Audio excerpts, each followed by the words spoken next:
you chat? Always.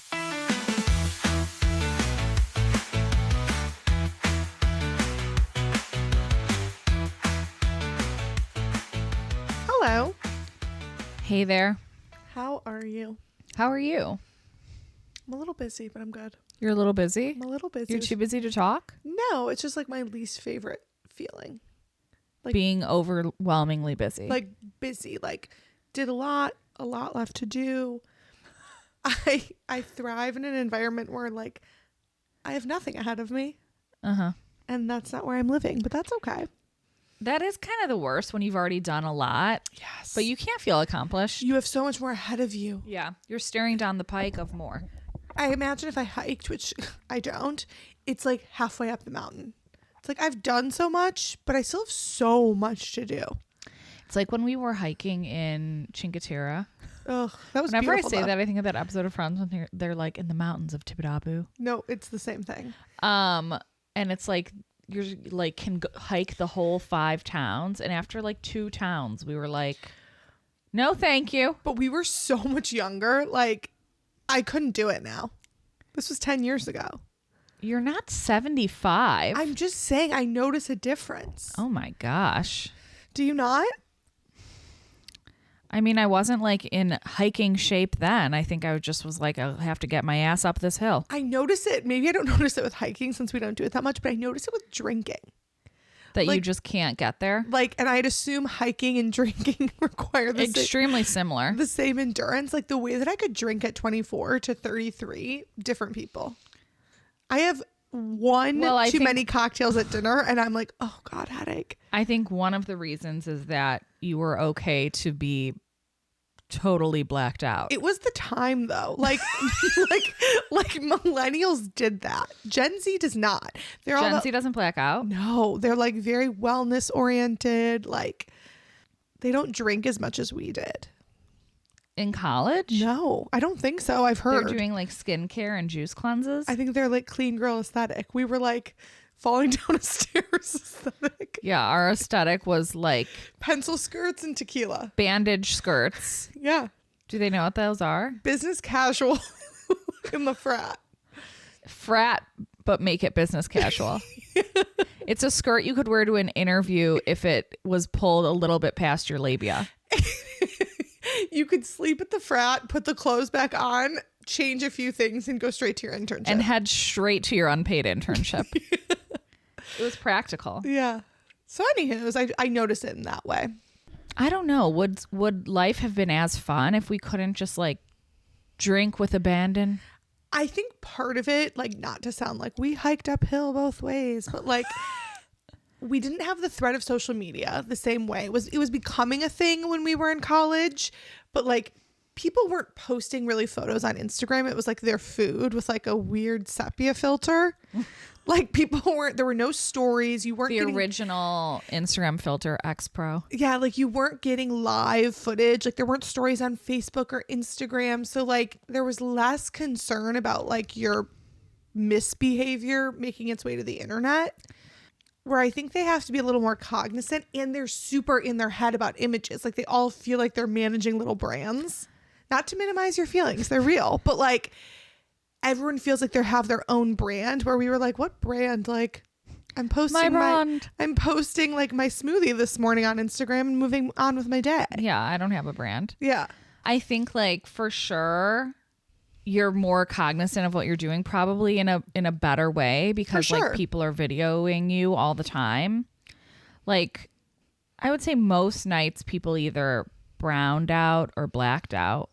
And I don't know if browned out is even a term that the young kids use these days. And not that I'm condoning that at all, but I still think even if you weren't drinking like that, you weren't as concerned about like you would just like dance in a frat basement. Like you even if you looked stupid, that was a fleeting experience and no one was like videoing it to put it on their story. And you had no qualms about what you did in frat basements. Exactly. Exactamundo. You personally. I understand the joke. I'm not laughing because no shame though. The really unique thing about your personal drinking habits, I want to clarify, in college, not any time in recent years, is that a lot of times when people are blacked out or browned out Or just like drunk at all. Maybe they're slurring, they're tripping. You specifically can be totally blacked out and talking to someone as if you haven't had a sip of alcohol. It's a skill. Like it doesn't affect your motor skills. No. And is that like a medical marvel? No, it does affect my motor skills. I don't know what that is. I know. And then it would be like the next day you'd be like, I don't remember any of that. And we'd be like, huh? I know. It was interesting. Like a certain part of me would shut off, but the rest of me was like in control. The certain part of you that would shut off decision making was the the brain part. Yeah. But like there would be periods where like I was this weird mix of like a dancing downstairs, having time in my life, but also like the emergency contact. And like people would come to me with like a concern. Like I remember this one instance at a frat that we went to all the time, and a girl literally did fall down their stairs. Like she was not okay. Her motor skills. This is coming back to me. And she fell in a window well. Yes. And everyone came and got me. And I was like, what? It's because you probably seemed sober because you weren't like... And I could like really handle it. Like I was like, this is what needs to happen. She needs to go to the hospital. Like not a big deal. Like I was very like matter of fact. And the next day everyone was like, oh my God, like thank God you were there. And I was like, yes, but like what exactly did I say to do? Yes, but like, is she okay? What like, happened? I could like really focus on what needed to happen. Yeah, but at other points... Unfocused.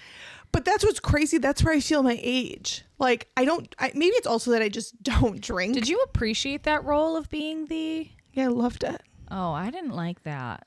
Oh my God, I loved it. Like someone else here must be responsible for something. I can't be. I would have found my way to butt in if they didn't designate it to me anyways. Yeah, you would have. So like better to just bring it to me. Like I don't trust other people's judgment as much as my own. But like somehow because you were in emergency contact, then I was like emergency adjacent. And I was like, don't call me. I mean, I just felt like so like I took care of everyone. Maternal. That's interesting. Like I was like, come to me and I'll fix this. I would not describe you as maternal. Why am I getting railed on this episode? Not everyone's maternal. You don't think I'm maternal? In college? I think I was like the mom of the group. No, Gabby was the mom of the group. Well, she was the mom of the group in the way that like she is a mom. But like... Well, what are you saying? I'm saying like I was like a problem solver. That's not maternal. Okay. Problem solver is paternal. Okay. You were the dad. I'm moving on. Gabby was the mom and you were the dad. I'm moving on from this. Yeah, I just think that Gen Z is having a totally different experience. Yeah, for sure. And the COVID of it all. Yes. Like they either lost large chunks of high school or college or a part of both. I was actually kind of thinking, do you think that, well, we'll get into the Super Bowl, but do you think that the Super Bowl halftime show was like more for Gen Z? No, because there's a lot of like really strong rap fans who love Kendrick Lamar. Like, but not like, yeah, like millennial Gen Z, but not like boomers. Well, definitely not boomers, but like that's who watches the Super Bowl. It's everyone. Yes, but I think as we were talking about last night, the Super Bowl artist, the halftime show participant, has to be willing to pay for the production of the entire show. So that already takes the target market down so substantially. Yeah. And I think they're running out of like a lot of boomer artists. I don't know if they would want to like front all of this money for a show that they're not even getting paid for. Can you think of someone? Like, well, I also don't know if they'd be popular to the masses, but like, I don't know if this is, are our parents boomers? Yeah. So like Chicago. No. Lionel Richie. No. But it doesn't have to be someone like that. Couldn't it be somebody like Pink Floyd? No, okay. We're getting further. Colder. I'm just saying, like. Couldn't it be somebody like, trying to think of who's big enough for like OAR? No offense to OAR. I went to like 400 of their concerts, but like they're not a country artist. A country artist for sure, but like OAR, it's not like supposed to be bro-y chill music. At the Super Bowl halftime. At the Super Bowl halftime. No, I know. Show. That was a bad example. I just mean like, you know, something that like everyone, like Blake Shelton. Again, it's a huge expense. So I don't know if those people are willing to like write a huge check to create this really intense experience. Blake Shelton, you don't think? Maroon 5. No, I mean, they're all valid. Do I want Maroon 5? No, like they're over. But like, I just think something that maybe like more people.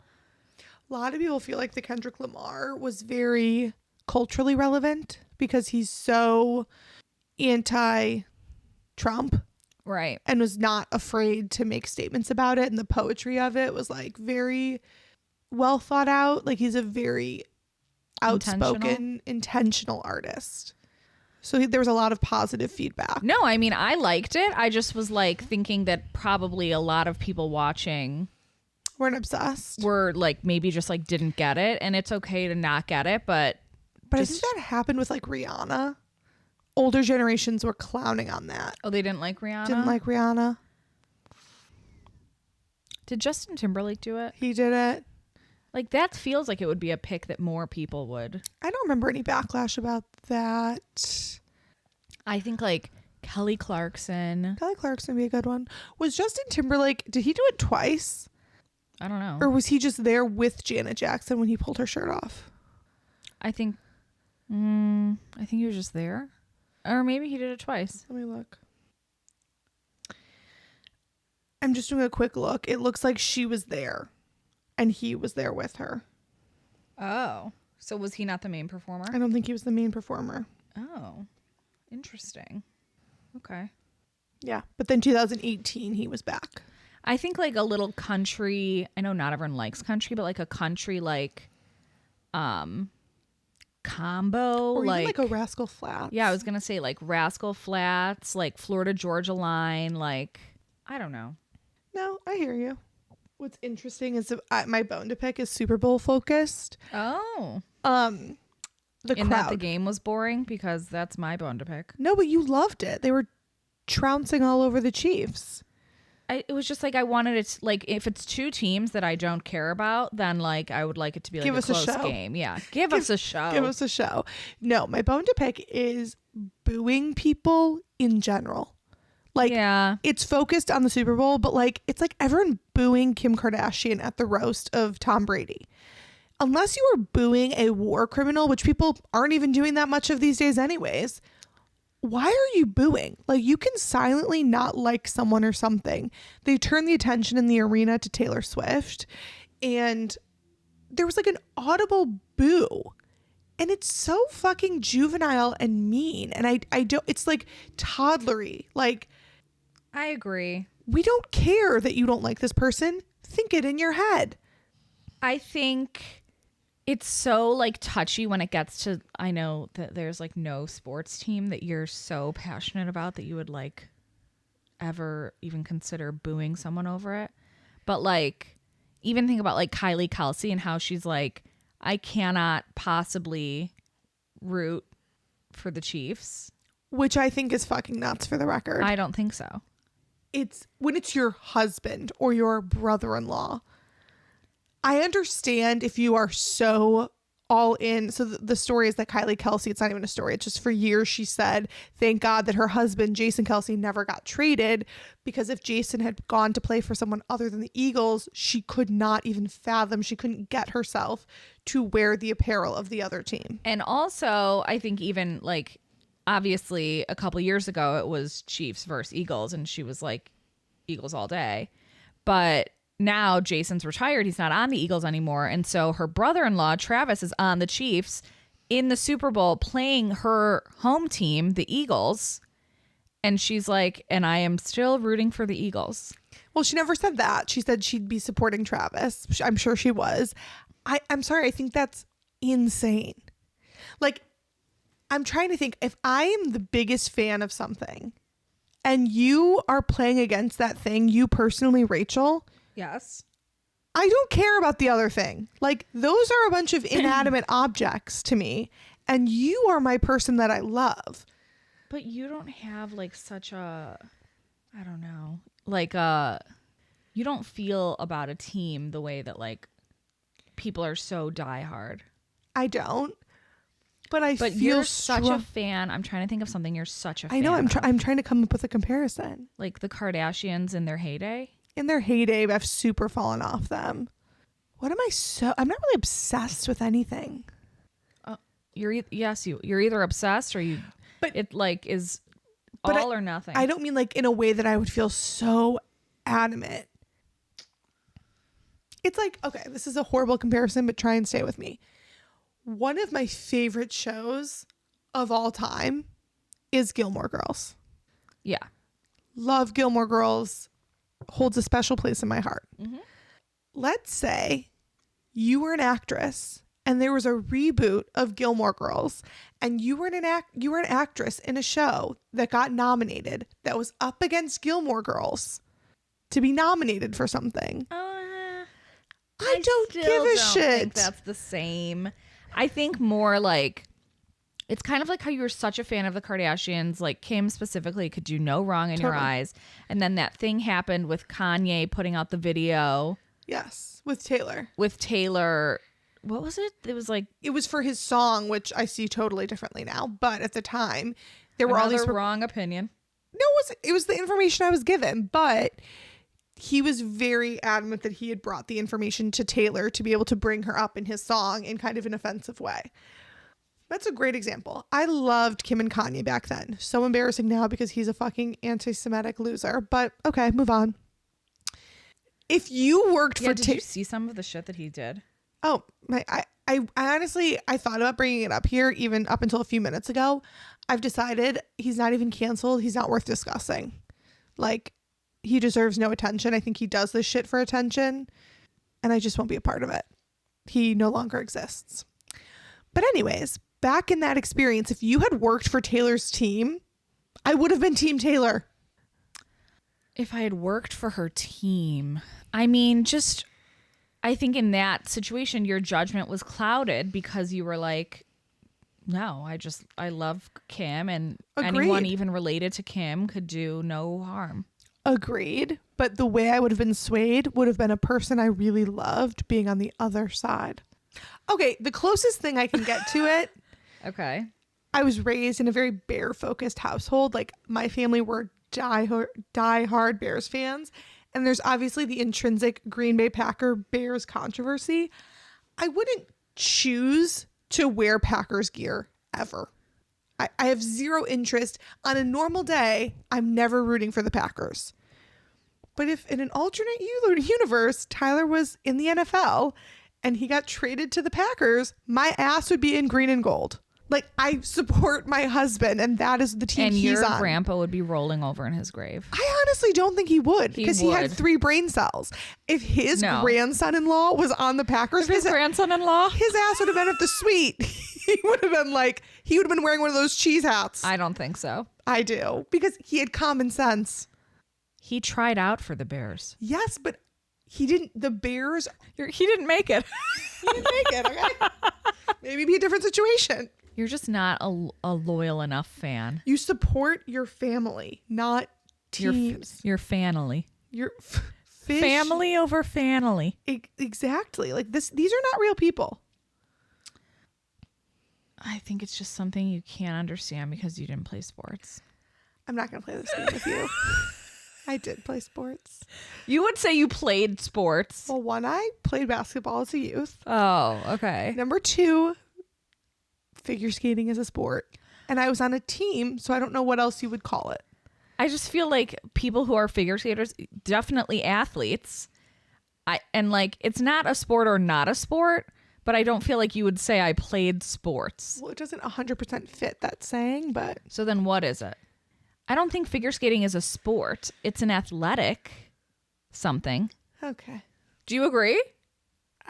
You would call it a sport? I don't know I just think sport is something else. I don't know what else you would call it. Nothing against figure skating. It's very intense and taxing. Endeavor? Yeah, endeavor. But is it a sport? It is. It is? It is. Is that what it's categorized as? I don't know if there's like a registry of sports somewhere, but yeah, I would think so. I don't think anyone's keeping like the encyclopedia of sports. I'm sure that they are. I mean, they're calling fencing a sport, so. They are? Yeah. Oh, it says it is a sport. Of course. Because it's an Olympic sport. Exactly. But that's just what you call them, the Olympic sports. I'm not buying it. Oh. This thing says, with that being said, figure skating is not a sport. Where did you find that? When you look up, is figure skating a sport? Which is the first thing that comes up when you write, is figure skating. I won't take this slander. I'm not slandering. I just want to label it correctly. It's a sport. All right. We see you, athletes. But speaking of true sports in every sense of the word, football. America's favorite pastime. Isn't that baseball? I think it is baseball. I think it actually is football, though. But whatever. Like in reality. Yeah, like I think more people like football than baseball, but. So it wasn't like a fun game to watch as someone who's like neither of the teams is their own team. But I just love the Super Bowl, and we were talking about like Super Bowl parties, you and I, because we were at a Super Bowl party. Yep. And it's hard like going to a Super Bowl party when you actually want to watch the game. Yeah, probably. Like people who have like gatherings of like a lot of people, it's like mostly just to like have people over and like hang out. So the girls will chit chat. The guys are usually watching the game. It's like you step into a gathering from the 1950s. Yep. And I don't know if I'm alone in saying that I personally want to watch the game. I don't want to go to like a large Super Bowl party for that exact reason. Because you don't want to watch the game. I do. I actually do want to watch the game. You want to watch a little and then go eat cheese cubes. No, I really do want to watch. I've told you in the last couple of years how much I enjoy football Sundays in our house. Like that's because it just entails you being home and on the couch. They could literally be fencing Sundays. Partially, but I also really like watching football. But specific to the Super Bowl, to me, there's no break time because I want to watch the game. I also want to watch the commercials, and I also want to watch the halftime show. So it's just, 4 solid hours of entertainment. Like, I like the way we converse a little, but we're not having full-blown fucking conversations. I used to go to a Super Bowl party. Now, granted, as we've kind of touched on, I was raised in a, like, football is shut the fuck up time house. Yes. Like, which I wish you carried on into our lives. I do. I shut the fuck up. Okay. So anyways, I was raised in a football as a very serious Sunday activity. And then when I was in high school and like the very beginning of college, I used to go to a family member's football party, which was so different than how I was raised. Like no one watched the fucking game. And I was like, this is not for me. I should be giving my attention to what's on the screen. Yes. And again, like I think if it's a big enough gathering where like people who don't care can just like, it's an excuse to like get together and chit chat over a charcuterie board, and then everyone who does care can be in another room watching and like. But there's 51 other Sundays to do that. But it's the Super Bowl. But shh.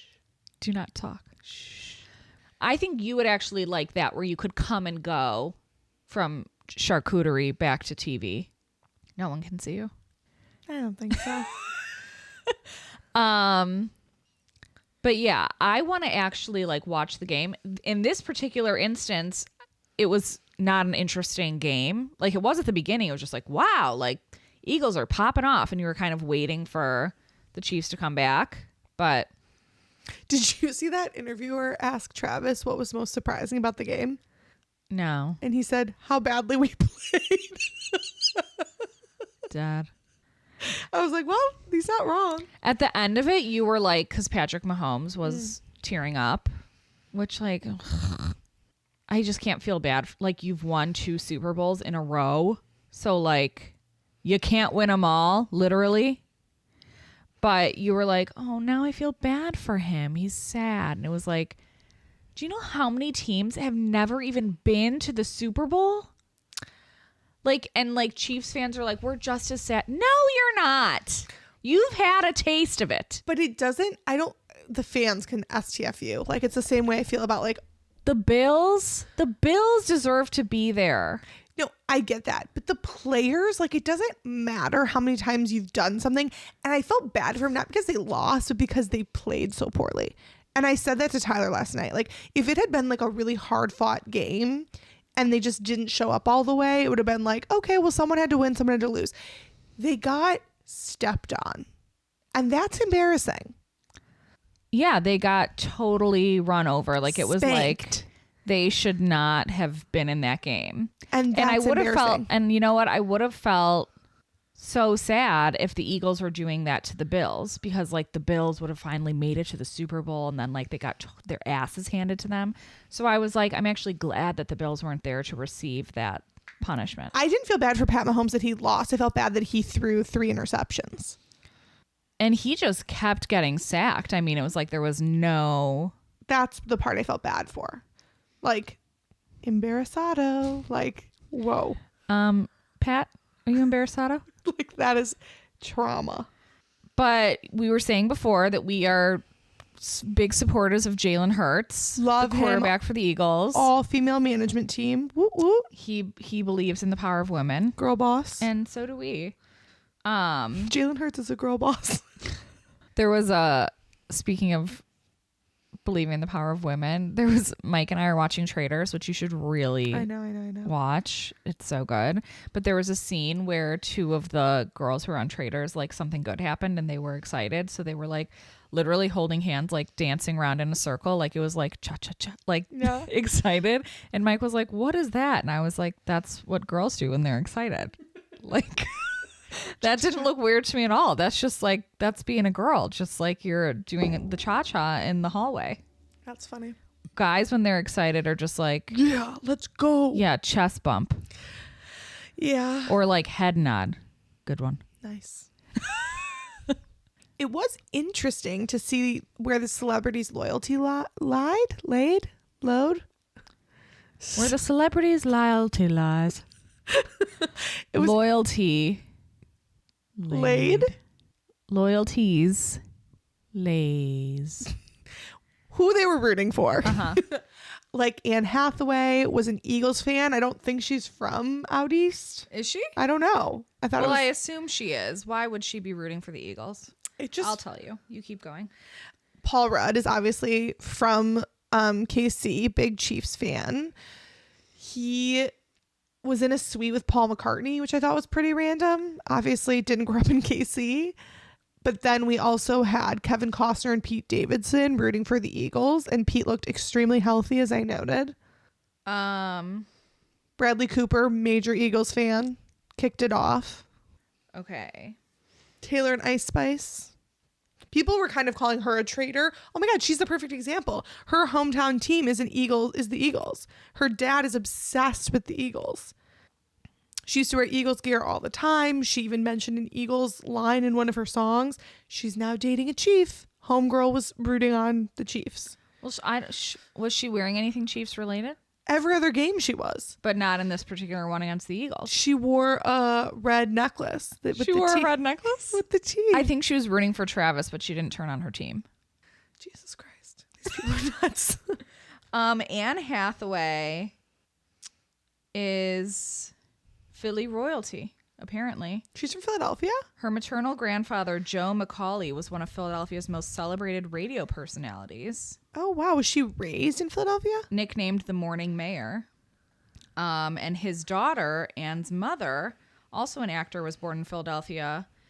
So no, she's not from Philadelphia, but her family is like very Philly. That's how I'm like North Chicago royalty. Yeah, it's kind of like you with North Chicago. If North Chicago had a football team. I'd be like, yeah. But you actually lived in North Chicago. For a very small time, till I was 4, but yeah. Right, yeah. You'd be like, go Warhawks. I'd ride out. Decked. But yeah, very interesting. I do love to see who goes, celebrity-wise. And Donald Trump was there. Which I didn't mention purposefully, but yeah, he was. Which is so crazy. Don't you have things to do? Not really. Like, I'm sorry.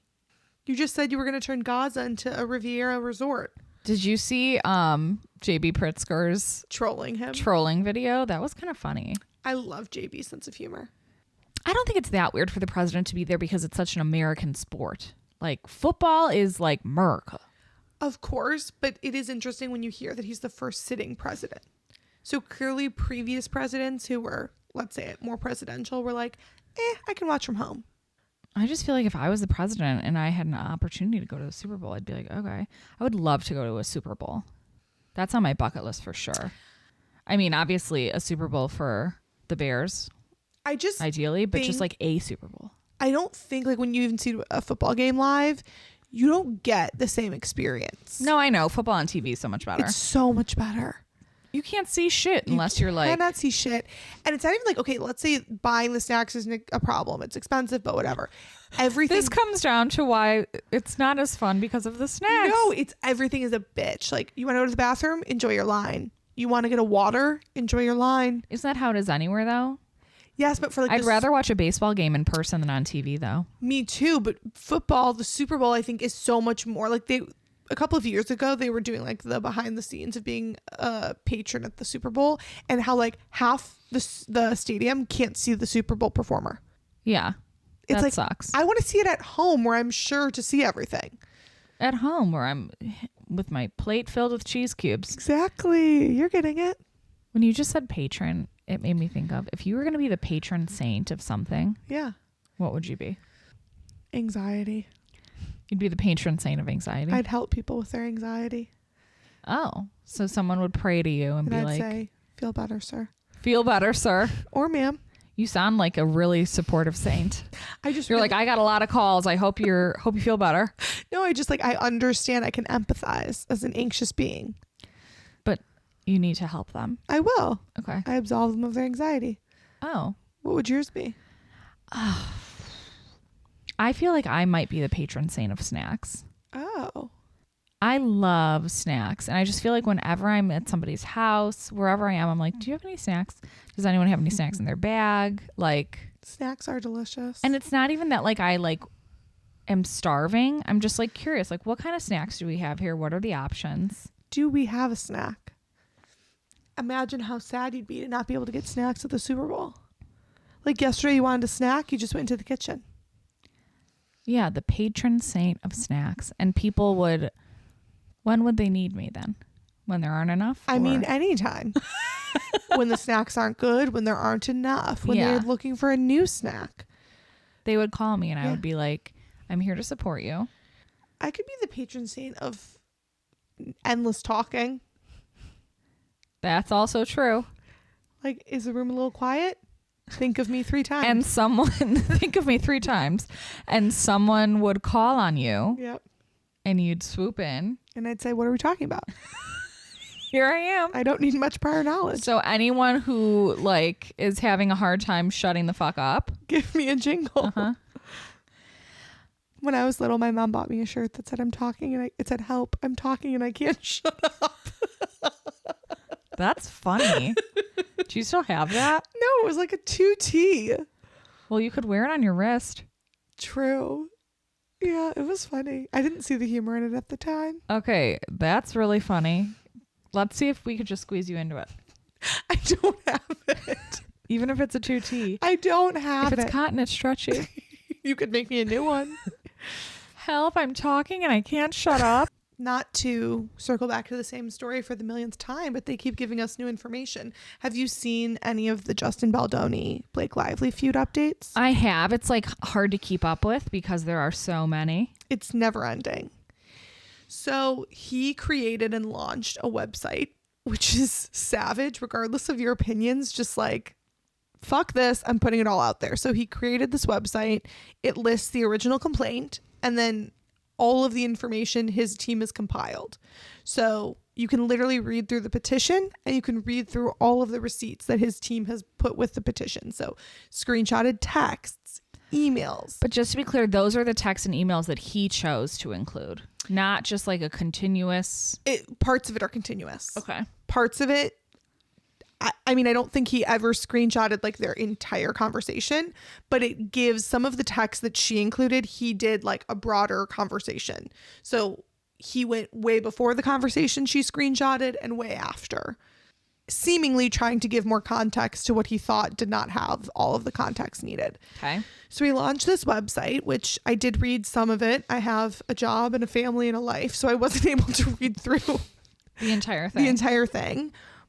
He also, now it was recorded in November, but an episode of this podcast called Gents Talk is dropping this week. By the time this comes out, I'm pretty sure it'll already have dropped. And it's him talking about back in November before the lawsuit about this difficult year and how he's had a lot of struggles this year with communication and masculinity and toxic masculinity and like all of these things. So I am chomping at the bit to listen to it. Yeah. The public opinion, I'm not going to say which side I'm on, but is swaying a little bit more towards him again. Because, for instance, she had made a big deal about, or she had made a lot of commentary about how he made her feel very uncomfortable, and he was commenting on how she smelled during one scene and like being flirtatious. And she alluded to this scene where they're dancing. Who was commenting on how who smelled? Blake was saying that Justin was commenting on her scent and her smell, and it made her feel uncomfortable, and that he was behaving in like a flirtatious way. It was part of outside of character, but while filming, it seemed like B-roll. Like they weren't going to have any dialogue, but it was just going to be, I've never seen the movie because after all this, it's like, I truly couldn't give less of a fuck. You really should watch the movie. I should, but I'm so inundated with this bullshit. Maybe I should. But it was just like a dancing scene. Well, he released the actual footage with the audio. And in it, you can basically, I've only read the transcript of it, but I hear you can like watch it with audio. She's talking about how she smells like tanning and she feels bad because she just had a spray tan. And he's like, no, you smell great. Like as a response to her alluding to her scent. People felt like the way she phrased it, he came out of nowhere and was like, you smell amazing. This one particular scene, that doesn't seem to be what happened. And in the scene where she said he was being like a little flirtatious, he keeps commenting on like their partners, like talking about Ryan, talking about his wife. So people are saying she really zoomed in on one particular comment and kind of spun it. Okay. Of course, there's he said, she said the truth somewhere. Perhaps she really did feel threatened in that way and he just didn't see it that way. There were also some text messages where she alluded to him kind of stonewalling her ideas and basically saying that he wasn't taking her input and blah, blah, blah. He's released a lot of text messages where he's like, I really value you. I really appreciate you. I'm eager to get to know your husband. I want us to all spend time together. Like I spend a lot of time with my family kind of isolated. So I'd love to have our families get to know one another. All of this stuff is released in the website. And then the final one was she had talked about how he made her really uncomfortable at times on set. And he released a timeline where after she claimed some of this stuff had happened, he claims that she then asked him to fly back with her on a private plane, unprompted. So his whole point is, if you felt threatened by me, I was going back on my own. I didn't need to go on your private plane. Okay. So public opinion is feeling a little less pro Blake. Mm-hmm. I don't know if that's just because there's information overload and he's provided so much more information. But TMZ is reporting that Taylor's taking some time away from Blake, feeling very used. Taylor Swift. They're best friends. They were best friends. And she's the godmother to her children. A couple of them at least. And which, like, if that's true, kind of a fair weather friend. Like, sorry, if I do some fucked up shit, you can't distance yourself from me. No, really. Taylor is taking some time away. And why do we think that's legit? TMZ has been reporting it, and people feel like that's where her team oftentimes releases little tidbits that they want to get into the public. Oh, so they're saying that her team might have leaked this info. It's kind of how like Kris Jenner, if it comes out on TMZ, typically Kris Jenner's given the okay for it to come out. But I do want to say, even if Blake is to blame, Taylor should be a ride or die. Like if you murder someone, I need to figure out where to put the body. You can't distance yourself from your friends like doing some weird shit in the public. So that made me feel a little iffy on T Swift, but yeah, like if it's true. I agree. I think I'm curious to hear the podcast. He just seems like creepy and weird to me. Until this, I really didn't think he was creepy and weird.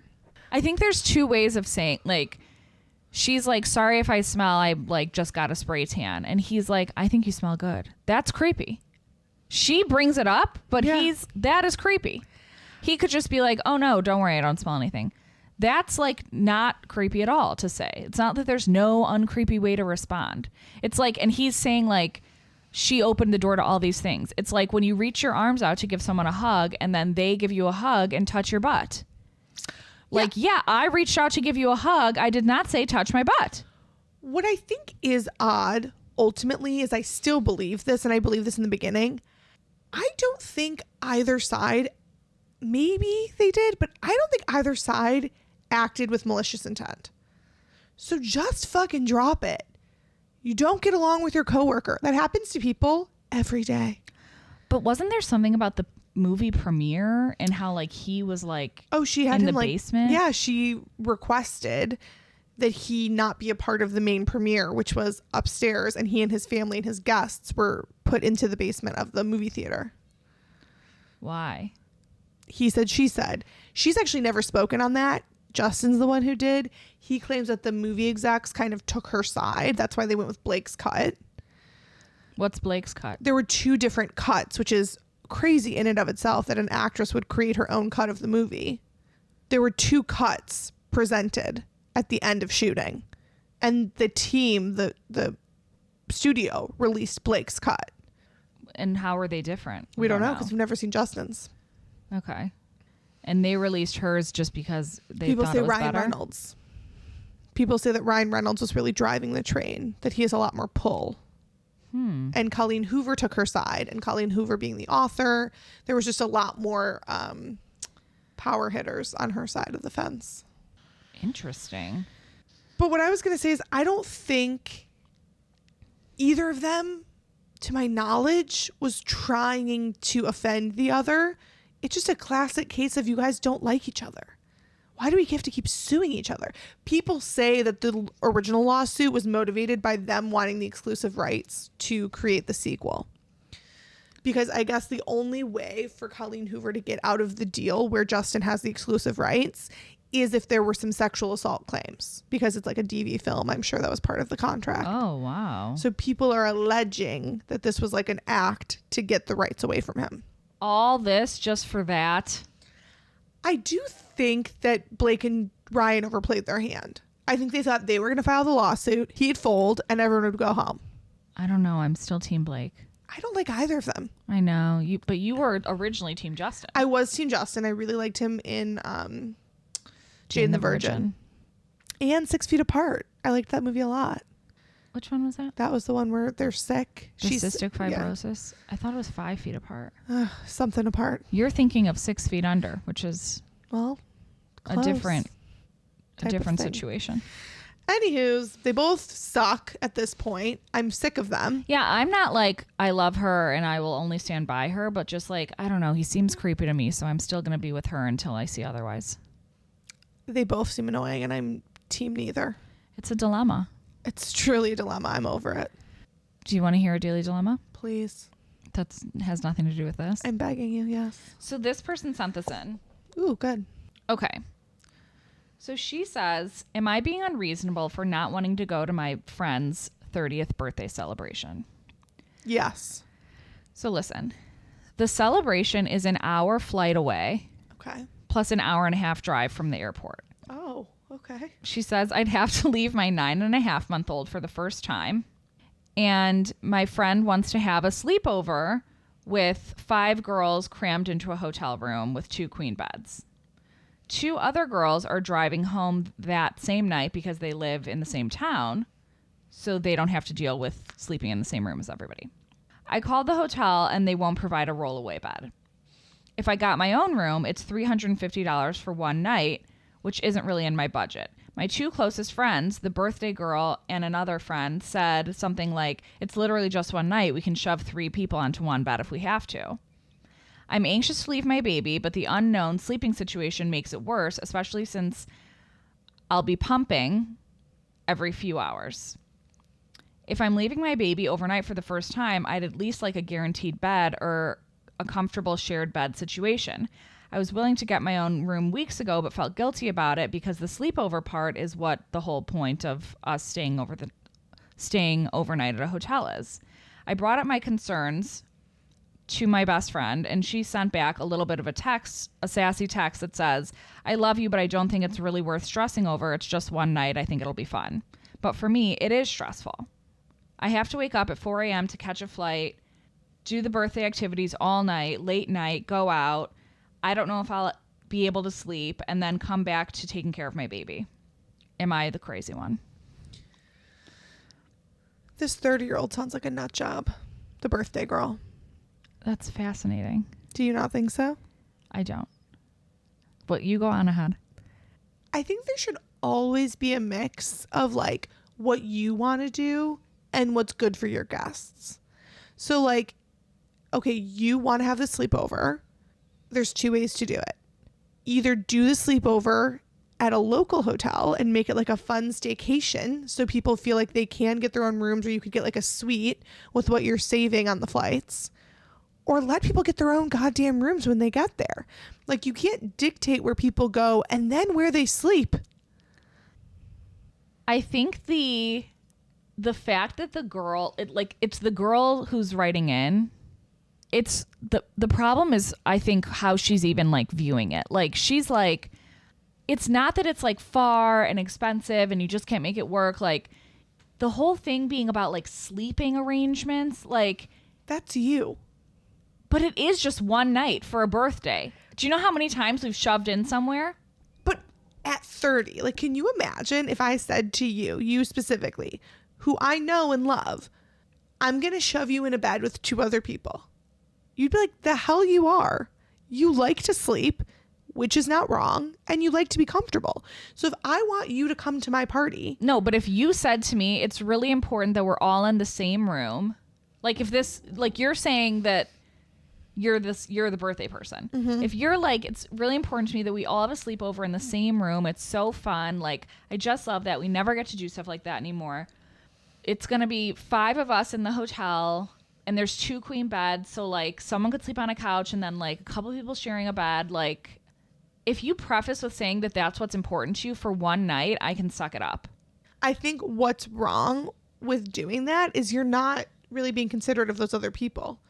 Like, yes, you would probably do that for me, but I wouldn't ask that of you. Like, why do you need to suffer for me to have a good birthday party? It's like, you personally, I know you like to get up a little later. You like to have a comfortable place to sleep. We have some other friends who like to get up a little earlier. So if I'm planning a birthday weekend, I might say, hey, our friend Gabby, for instance, her and I get up every time we go on vacation and go take an early morning walk and get coffee. I don't plan anything that would be super fun until later in the morning so that you can enjoy it. Like, if I was planning something for my birthday party, I wouldn't be like, okay, and Rachel, we're going to breakfast at 9:00. You'd be like, why? Why do we need to do that? No, if it was the plan for your birthday party, I'd be like, okay, well, that's unfortunate for me. But nut job to ask. No, for one day, you can't have what you want one day. And it's not like you're asking people to like do something so crazy. If this were her wedding, I would be totally different. You're turning 30. You've had 29 birthday parties. Okay, I agree. If it's your wedding party. I would have a bachelorette party. You got to show up and shut up when it's your close friends. Okay, that's my philosophy. You get married once. It's the fact that it's a birthday. It's your birthday. Yeah, but a 30th is kind of a big birthday. Yes, but there's a way to do it where you get what you want. And I don't even think you should be able to be like queen of the world for your bachelorette party. That's just not my philosophy on life. But there's a way where you can accomplish what you want and the people you love can also be happy. Yeah, I think the person planning it is like, okay, read the room. Like, is this what everyone would want to do? That's what I think is kooky. But I also think this girl being like, just say that you can't go then. Like, she's trying to like make all these accommodations to go. She's trying to like call and see if she can get a rollaway bed or maybe get her own room on the trip. Like, if it's going to be so much that you have to like do all these other things, maybe just like bow out. Because if I'm the person having the party and I have this person text me being like, could I do this? Could I do this? Of course I'd be like, yeah, whatever you need to do to be able to come. But also I'd be like, oh my God, just don't come. One, I'm sure she doesn't feel like she can say she's not going to come. This sounds like her closest friend, which is where I think it's like a little bit more rude of the birthday girl. It's an hour flight away. And then an hour and a half drive. So it would literally be like if you wanted to have a birthday party at like Lake of the Ozarks. Yeah. What? And we're just going to have a sleepover in a hotel? Can't we do that here? I'm confused. I'm team guest. Your team person who wrote in. Yeah. Within reason. Now, let me tell you ways that I would have been like, STFU and go. My friend's having a 30th birthday downtown. It's one night in a hotel. Okay. Suck it up and drive to the city and stay in a hotel. It's an hour and a half flight, an hour drive, but we can stay wherever we want. It's going to be really fun. It's going to be all my friends. I'm just nervous to leave my 9.5-month-old. Suck it up and go. It's the like, not one element of this trip is built with consideration for this person who's her close friend. I mean, generally speaking, I can't totally relate to people who are nervous to leave their babies for one night. Like, that's more a you thing than a baby. Like, you're not nervous for your baby. That's just like, that's a you problem. Your baby will be fine. Yes. It's like these people thinking that like, how will my baby survive without me? It's like, well, they're going to be with their dad or their grandparent or whoever. Like, totally. The world will turn on. But I also think you have to respect. I think you have to respect your friend's parenting choices. Like, if you told me I can't do X, Y, or Z because I don't feel comfortable leaving Jack, whether it's like we're potty training or he's going through a sleep regression or whatever it is. Look like, at all these terms, you know. Exactly. Like, you're the parent. And I would not want to, at that phase in life, put my birthday above your child. No, for sure. I just think, like, to preface it with, like, I'm so nervous to leave my 9-month-old for a night. Like, if this whole thing were, like, let's say even if it were dumbed down and it was, like, best friend's going to have a birthday party in the city, just have to go to the city for one night, sleep over, and then come back. And she's like, I've never left my baby before. And I'm happy to go out in the city, but like, I don't want to sleep over. It's like, but again, lame-o. It doesn't sound like the birthday girl has kids yet or has had a baby. And I haven't had a baby yet. Like, you're breastfeeding. So you have to get up every couple of hours to breastfeed or to pump. All of those things. Like, I think with all of that, it's like, if you can't go, you can't go. I think you should just bow out. Like, all of these, like, it sounds to me like birthday girl would freak out. Oh, okay. Well, yeah. Let us know if I'm right.